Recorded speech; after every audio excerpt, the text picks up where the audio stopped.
Cook with me and let's make this delicious ham and potato soup. Here's all we need. 2 sticks of butter, 1 1/4 cups of flour. That's for our roux. Salt and pepper to taste. Most of the seasoning is coming from 1 small jar of chicken bouillon powder. 3 cups diced onion, 2 cups diced celery, 4 cups diced ham, 4 pounds diced tomato, 1/2 gallon whole milk, and a bunch of water. Put in all your veggies and ham into the stock pot. And about 14 cups of water should just cover everything. Bring that to a boil. And in with the spices, salt and pepper to taste. I'm not doing a whole lot of salt right now at the start.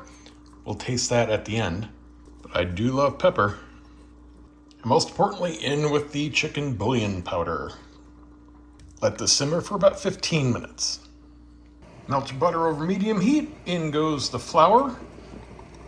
Whisk that together real well. Cook this for about 2 minutes, stirring constantly. Add your milk splashes at a time. It's going to get thick real quick. As soon as it does, give it another splash and keep whisking to keep it smooth. Do that until the whole 1/2 gallon's in there.